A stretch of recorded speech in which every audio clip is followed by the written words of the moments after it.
Hi friends, எல்லாருக்கும் வணக்கம். இன்னைக்கு ஒரு புது ஜாப் நோட்டிஃபிகேஷன் டீட்டெயில்ஸோட இந்த வீடியோவில் வந்திருக்கோம். இந்த ஜாப் நோட்டிஃபிகேஷன் யார் ரிலீஸ் பண்ணியிருக்காங்கன்னா ஆர்ஆர்பி ரிலீஸ் பண்ணியிருக்காங்க. இது பற்றின ஃபுல் டீட்டெயில்ஸ் இந்த வீடியோவில் இருக்குது. ஸ்கிப் பண்ணாமல் பாருங்கள்.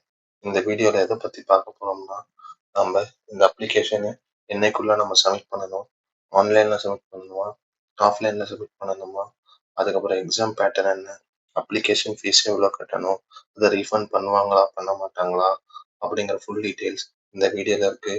அது கூடவே நம்ம இந்த எக்ஸாமுக்கு என்ன சிலபஸ் அப்படிங்கிறதையும் பார்க்க போகிறோம். அதுக்கப்புறம் கேஷ் வைஸ் என்னென்ன ஏஜ் ரிலாக்ஸேஷன் கொடுத்துருக்காங்க அப்படிங்கிற டீட்டெயில்ஸ் எல்லாமே பார்க்க போகிறோம். இந்த வீடியோவை ஸ்கிப் பண்ணாமல் கடைசி வரைக்கும் பாருங்கள். ஃபுல் டீட்டெயில்ஸ் இந்த வீடியோவில் இருக்குது. அதுக்கப்புறம் நம்ம ஷார்ட் செக்ஷனில் daily government job, central government job, Tamil Nadu government job, bank job, RRB job, இது பற்றின பேசிக் டீட்டெயில்ஸ் எல்லாமே நாங்கள் அதில் மென்ஷன் பண்ணியிருக்கோம். ஸ்கிப் பண்ணாமல் அதையும் செக் பண்ணி பாருங்கள். அதுக்கு அப்ளிகேஷன் ஃபார்ம், நோட்டிஃபிகேஷன் ஃபார்ம் எதனா வேணும்னாலும் கமெண்ட் பண்ணுங்கள். நாங்கள் உங்களுக்கு ப்ரொவைட் பண்ணுறோம். அதுக்கப்புறம் இந்த ஆர்ஆர்பி ஜாப்க்கு என்னென்ன பேசிக் டீட்டெயில் எஜுகேஷனல் குவாலிஃபிகேஷன் அவங்க மென்ஷன் பண்ணியிருக்காங்கன்னா 12th, பிஎஸ்சி, டிப்ளமோ இது இருந்தாலே போதும் அப்படின்னு சொல்லியிருக்காங்க. சேலரி எவ்வளோன்னு சொல்லியிருக்காங்க, 44,900 அப்படின்னு சொல்லியிருக்காங்க. இதோட அப்ளிகேஷன் ஃபார்முக்கு லாஸ்ட் டேட் எவ்வளோ அப்படின்னா 19th of September 2024 அப்படின்னு மென்ஷன் பண்ணியிருக்காங்க. 20 டிஃப்ரெண்ட் போஸ்டிங்க்கு இந்த ஜாப் நோட்டிஃபிகேஷன் ரிலீஸ் பண்ணியிருக்காங்க. இந்த வீடியோ பார்த்துக்கு முன்னாடி ஒரு லைக் பண்ணிட்டு இந்த வீடியோவை பார்க்க ஆரம்பிங்க. வாங்க வீடியோக்குள்ள போகலாம். இதுதான் ஆர்ஆர்பிலேருந்து ரிலீஸ் பண்ண அஃபிஷியல் நோட்டிஃபிகேஷன். இதோட application opening date 17th of August. Already application start பண்ணிட்டாங்க. அப்ளிகேஷன் ரிசீவ் பண்ணுறதுக்கு இங்கே அப்ளிகேஷன் அப்ளை பண்ண ஸ்டார்ட் பண்ணலாம். Closing date 16th of September அப்படின்னு சொல்லியிருக்காங்க. ஏதாவது கரெக்ஷன் பண்ணனா அதுக்கு டேட் 17th of Septemberலேருந்து 26th of September வரைக்கும் டேட் கொடுத்துருக்காங்க. அதுக்கப்புறம் என்னென்ன போஸ்டிங்னா dietitian, nursing superintendent, audiologist, clinical psychologist, dental hygienist, dialysis technician, health and malaria inspector, laboratory superintendent, perfusionist, cardiology lab technician, pharmacist, radiographer, speech therapist, cardiac assistant, ECG technician, laboratory assistant grade 2 அப்படிங்கிறத இங்கே mention பண்ணியிருக்காங்க.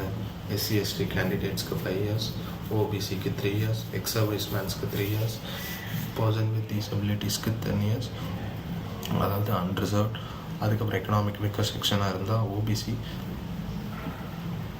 ஓபிசிக்கு 13 years, அதுக்கப்புறம் SC/STக்கு 15 years அப்படின்னு சொல்லியிருக்காங்க. அதுக்கப்புறம் ஃபீமேல்ஸ்க்கு எவ்வளோ அப்படிங்கிறத ஃபீமேல் கேண்டிடேட்ஸ்க்கு 35, 38 and 40 years of ஏஜ் அப்படின்னு சொல்லி மென்ஷன் பண்ணியிருக்காங்க. அதுக்கப்புறம் இதுக்கு அப்ளிகேஷன் ஃபீஸ் 500 பே பண்ணணும் அப்படின்னு சொல்லியிருக்காங்க. அதுக்கப்புறம் யாரெல்லாம் 250 பே பண்ணணும்னா SC/ST, X-serviceman, person with disability, female, transgender இவங்கெல்லாம் 250 பே பண்ணணும். இந்த அப்ளிகேஷன் ஃபீஸில் 500ல் 400 நம்ம கம்ப்யூட்டர் பேஸ்ட் எக்ஸாம் எழுதும் போது ரீஃபண்ட் பண்ணிடுவாங்க. அதுக்கப்புறம் SC/STக்கு என்டையர் 250 ரீஃபண்ட் பண்ணிடுவாங்க அப்படின்னு சொல்லி மென்ஷன் பண்ணியிருக்காங்க. இதை மோட் ஆஃப் பேமெண்ட் என்னென்னா யூபிஐ மூலமாக பே பண்ணலாம், கிரெடிட் கார்டு, டெபிட் கார்டு எதன் மூலியமாகவும் பே பண்ணலாம் அப்படிங்கிறத சொல்லியிருக்காங்க. அதுக்கப்புறம் இந்த அப்ளிகேஷனை ஃபில் பண்ணதுக்கப்புறம் எதாவது கரெக்ஷன் இருந்தால் அதுக்கு டைம் கொடுக்குறாங்க. அந்த டைமில் நாம் போய் இந்த அப்ளிகேஷன் டீட்டெயில்ஸ் எதாவது சேஞ்ச் பண்ணனாலும் நம்ம சேஞ்ச் பண்ணிக்கலாம். அதுக்கப்புறம் நம்ம என்ன பார்க்க போகிறோன்னா இந்த எக்ஸாம் எவ்வளோ நேரம் அப்படின்னா 90 minutes 100 questions. அதுக்கப்புறம் 120 minutes பர்சன் வித் டிசபிலிட்டி அவங்களுக்கு கொடுத்துருக்காங்க. அதுக்கப்புறம் இதில் என்னென்ன செக்ஷனாக பிரிச்சிருக்காங்கன்னா இந்த எக்ஸாமை professional ability, general awareness, general arithmetic, general intelligence and reasoning, general science அப்படின்னு சொல்லி பிரிச்சிருக்காங்க. Number of questions, marks allocated எல்லாமே இங்கே மென்ஷன் பண்ணியிருக்காங்க. நம்பர் ஆஃப் கொஷின்ஸ் 100, அப்புறம் 100 மார்க்ஸ்க்கு இந்த எக்ஸாம். டோட்டலாக எவ்வளோ டைம் பார்த்தோம்னா 90 minutes ஆஃப் எக்ஸாமினேஷன் டைம் அப்படிங்கிறத மென்ஷன் பண்ணியிருக்காங்க. அதுக்கப்புறம் இதை ஆன்லைனில் அப்ளை பண்ணிக்கலாம். இதை எப்படி அப்ளை பண்ணணும் அப்படிங்கிற ஃபுல் வீடியோவில் வேணும்னா நீங்கள் கமெண்ட் பண்ணுங்கள், நாங்கள் உங்களுக்கு ப்ரொவைட் பண்ணுறோம். அடுத்தது லிஸ்ட் ஆஃப் ஆர்ஆர்பி என்னென்ன அப்படிங்கிறது இங்கே மென்ஷன் பண்ணியிருக்காங்க. இதை பார்த்து தெரிஞ்சுக்கோங்க. அகமதாபாத், சென்னை, கோரக்பூர், அஜ்மீர், போபால், ஜம்மு அண்ட் காஷ்மீர், ஜம்மு, ஸ்ரீநகர், ராஞ்சி, புவனேஸ்வர், கொல்கத்தா, ஹைதராபாத் அப்படிங்கிற ஃபுல் லிஸ்ட் ஆஃப் ஆர்ஆர்பி இருக்குது. இந்த எந்த ஆர்ஆர்பியில் அப்ளை பண்ணுறீங்க அப்படிங்கிறத பார்த்து நீங்கள் அப்ளை பண்ணிக்கோங்க. அடுத்தது நம்ம என்ன பார்க்க போகிறோம்னா, நம்ம சென்னை ஆர்ஆர்பிக்கு எவ்வளோ வேக்கன்சி, என்னென்ன போஸ்டிங் இருக்குது அப்படிங்கிற டீட்டெயில்ஸ் நாம் பார்க்க போகிறோம். ஓகேங்களா? இப்போ நம்ம சென்னை ஆர்ஆர்பியில் வந்து பார்த்தோம்னா என்னென்ன வேக்கன்சி இருக்குன்னா, cardiac technician, clinical psychologist, each technician, field worker, அதுக்கப்புறமேட்டு ஃபார்மசிஸ்ட் அப்படின்னு நிறையா வேக்கன்சி இருக்குது. அதுக்கப்புறம் கேஷ் வைஸ் எவ்வளோ வேக்கன்சி இருக்குது அப்படிங்கிறத கிளியராக மென்ஷன் பண்ணியிருக்காங்க. டோட்டலாக 143 வேக்கன்சி இருக்குது அப்படிங்கிறதையும் ஆர்ஆர்பி சைட்லேருந்து சொல்லியிருக்காங்க. ஸோ அப்ளிகேஷன் ஸ்டார்ட் பண்ணுறதுக்கு முன்னாடி ஃபுல்லாக இந்த நோட்டிஃபிகேஷன் ஒரு வாட்டி படித்து பார்த்துட்டு அப்ளிகேஷன் ஃபில் பண்ண ஸ்டார்ட் பண்ணுங்கள். அதுக்கப்புறம் சிலபஸ் வந்து இப்போ cardiac technician, clinical psychologist, dietician, nursing superintendent, dental hygienist உங்களுக்குலாம் என்னென்ன சிலபஸ் இருக்குது, என்னென்ன கேட்பாங்க அப்படிங்கிறது ஃபுல்லாக இதில் இருக்குது. இந்த நோட்டிஃபிகேஷனில் ஃபுல்லாக அதை பற்றின டீட்டெயில்ஸ் இருக்குது. ஒரு வாட்டி இதை படித்து பார்த்துட்டு அப்ளை பண்ணுங்கள். அதுக்கப்புறம் ஜென்ரல் அரித்மெட்டிக்ஸில் எல்சிஎம், ஹெச்சிஎஃப் அப்படிங்கிற பேசிக் கொஷின்ஸ் கேட்பாங்க.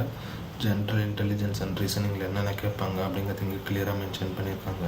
ஜென்ரல் அவேர்னஸில் கரண்ட் அஃபேர்ஸ் பற்றி கேட்பாங்க.